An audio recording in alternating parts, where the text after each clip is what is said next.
local NBC affiliate here in town. So first, just had a few questions for you. One thing I wanted to ask is, Indiana, our neighboring state, will drop from a mask mandate to a mask advisory starting April 6th. So my question to you is, do you think Kentucky should still be under a mask mandate moving forward?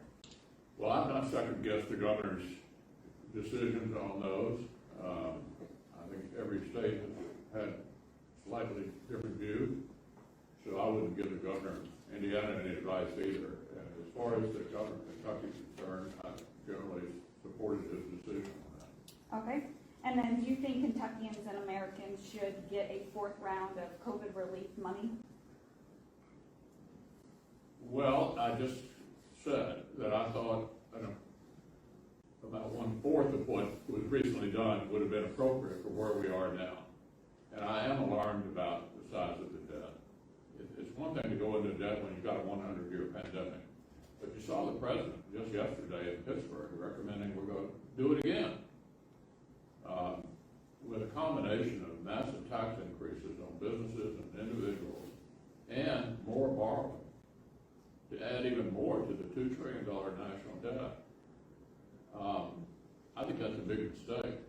And I think that package that they're putting together now, as much as we would like to address infrastructure, is not going to get support from our side, because I think what the last thing the economy needs right now is a big whopping tax increase on all the productive sectors of our economy. Remember, February of 2020, just a little over a year ago, we had the best economy in 50 years. The principal reason for that was the tax reform package we did in 2017, which drove the rates down for corporations, for individuals, and for those who were producing the jobs that were benefiting everybody in the country. Okay, and then what about Owensboro vaccines? You know, obviously, local news, we've been working hand in hand with Owensboro Health many times. So what do you have to say about their rollout? How do you think that their vaccine rollout here locally has been doing? Well, I've been impressed, so why don't we hear from the expert here? Thank you, Senator McConnell. So our vaccine program here started on December 24th. We got the vaccines tonight at December 23rd, so December 24th we started. Our vaccine rollout has gone incredibly well. We have a real team effort with that. By the end of today, we'll be giving out about 67,000 vaccines, first and second doses. A good portion of our community and our hospital are already vaccinated, and we now have vaccines open up to everyone. So it's been a tremendous effort, a tremendous team effort. Perfect. Okay, and then one more question for Senator McConnell. All right, so can you elaborate on the presidential disaster declaration for Kentucky due to the ice storms and flooding? Yeah, I believe just today the president did declare the declaration for the ice storms that we had earlier this year. I believe the assessment is still underway on the flooding. In fact, I was in Eastern Kentucky Monday meeting with the county judges in the key counties that really got hammered, Lee County, for example. And that assessment is underway, and all of the delegation will support it. And as soon as the assessment is completed by FEMA, I expect the governor to make his decision, and that will be backed up by the president. Okay, and I have one more thing. You guys, I don't know if this is an Owensboro Health question or for you, what about more vaccine locations popping up? I know that we have been aggressive, but can we see more Walgreens? Can we see CVS, more Kroger vaccine locations in the next couple weeks or months to come? I believe so. So we have several vaccine sites here. We do it here at the hospital. We do it at the health park. We also we have a vaccine site down in Muhlenberg County and Grayson County. So we really opened up the hospital portion of the vaccine clinics. We do know that for the health district, we've been working with Clay Horton very closely, and they also rolled out a number of vaccine sites in the community. And then lastly, yes, I do think that you'll probably see more and more walk-in Walgreens or Walmart and get your vaccine. So yes, I think it's probably coming. Hey, doctor, are you concerned about a surge in cases here, since like we've seen nationally? So we have a slight increase here. And if you look on the national map, Kentucky's not in that group of states that have 10 to 13% surge recently. So far what we're doing, we are really recommending that you do the things we've been recommending for the last year. You wear your mask, you social distance, with hand hygiene, has really helped to keep all that down, and we're going to continue to push for that. We've had a slight increase here, but nowhere near what you're seeing nationally, and I think it's because we're really trying to follow the CDC and the governor's mandates about all the proper things that we should be doing.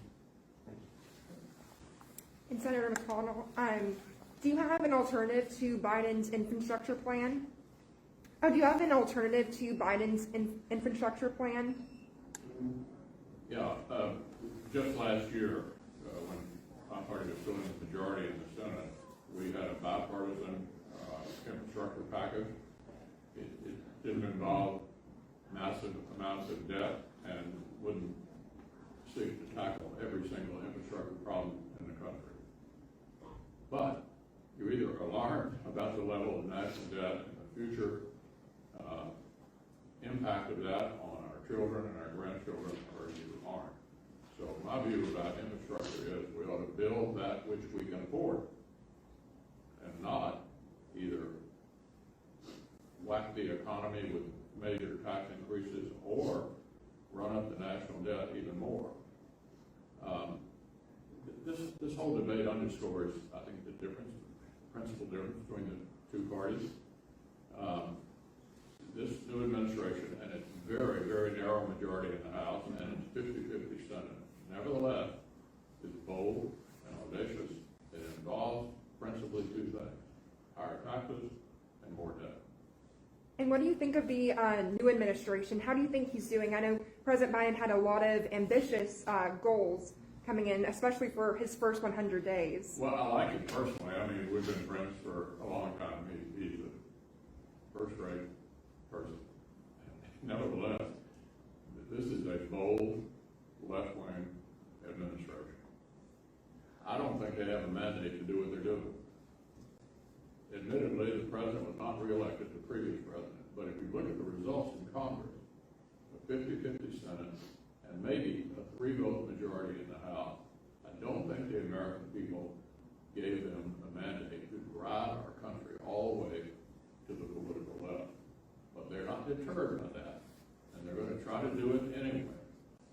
And I'm going to fight it every step of the way, because I think this is the wrong prescription for America. Anyone else? The legislative session just ended in Frankfurt. What big changes can Kentuckians expect? About what happened in Frankfurt? Yes. Oh, well, I'm an observer like you, and you know, clearly what was going on was a power struggle between a Republican legislature and a Democratic governor. That's not uncommon. It happens as a result of elections, and I think looking at it from the outside, like all of you, the legislature, I think, is trying to claw back some of the executive power, which is not surprising. Not surprising the governor vetoes most of that, and I guess we'll ultimately see what the Kentucky courts will allow in terms of the balance of power struggle between the governor and the legislature. Other than that, I'm not an expert on the details of what they were doing. We have time for one more. Do you have an agenda for the year? You know, things that you're working on? Yeah, I'm sorry, sir. I was asking, do you have an agenda, the things that you're working on? We've talked about the president, his infrastructure plan, but what are you working on? Well, the problem is I don't get to set the agenda Well, anymore. no. You can sponsor bills like everyone else. Yeah, well, you know, but for one more seat in Georgia, I would be setting the agenda instead of Senator Schumer. And so I'm now the defensive coordinator. I've been both. The offensive coordinator is a better job. You have a better chance to put points on the board. I said during last year's election, if I was still the majority leader and Joe Biden won, I'd make sure he was a moderator. Yeah. So I'm not in a position to do that. So we're in a reactive mode. I'd love to find some things we can agree on. But look, as long as their agenda is, let's take a look at this transportation bill that the president laid out yesterday. Just to give you an example. more money in that plan that the president laid out in Pittsburgh for electric cars than for roads and bridges. Let me say that again. More money for electric cars than roads and bridges. We have some big philosophical differences, and that's gonna make it more and more difficult for us to reach bipartisan agreements. We'll be able to do that, I guess, on smaller bills, but I think they're going in exactly the wrong direction, and that's not a great way to build a bipartisan coalition. Thanks a lot, everybody. Thank you. Thank you.